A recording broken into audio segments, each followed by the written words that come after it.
আইএসআরের সব স্টাফের প্রতি আমি খুবই কৃতজ্ঞ। তো এখানে যেভাবে এসেছি সেটা হচ্ছে ফার্স্ট জার্নিটা আমি আমার দেশে ঢাকাতে গিয়েছিলাম একটা ডাক্তারকে দেখাতে, খালিকুজ্জামান। উনি আমাকে এখানকার সুনিতা ম্যামের নাম্বারটা দিয়েছিলেন, যে এই নাম্বারে কথা বলেন, এখানে যান, আপা আপনার সমস্যার সমাধান হবে। তো আমি ওনার কথা মতো এখানে যে হোয়াটসঅ্যাপ নাম্বারটা আমাকে দেন, মানে যোগাযোগ করি, কথা বলি ওনার সাথে। আমার এখানে আসার আগে ওনাদের সাথে আমার হোয়াটসঅ্যাপে কথা হয়, দীর্ঘদিন কথা হয়, 23 সালের মে মাস থেকে। তো কথা বলেই বুঝেছিলাম যে এখানে সবাই খুব আন্তরিক, সবাই খুব ভালো।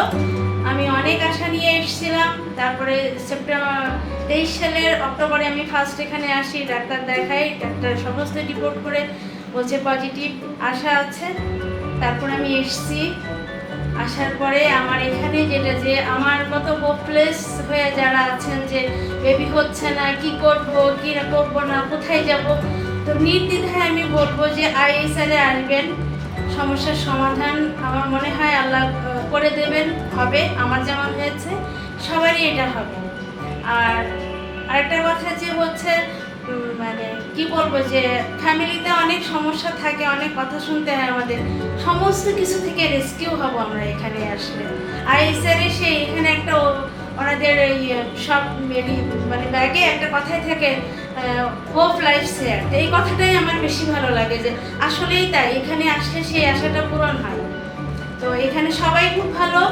যেমন নীলাঞ্জনাদির সাথে আমার গত মে থেকে কথা, ওনার সাথে কিন্তু আমার ফেস টু ফেস দেখা হয়নি।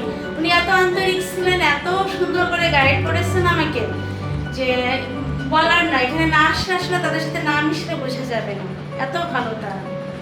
আর যে ডাক্তার আমাকে দেখছেন তানিয়া শুনিও খুব ভালো, সুনিতা ম্যাম যে অ্যাপ্রোলজিস্ট উনিও খুব ভালো, মানে আইসের সমস্ত স্টাফ খুব ভালো। এখানে আসবেন, সবার আশা ইনশাল্লাহ আল্লাহ পূরণ করবেন।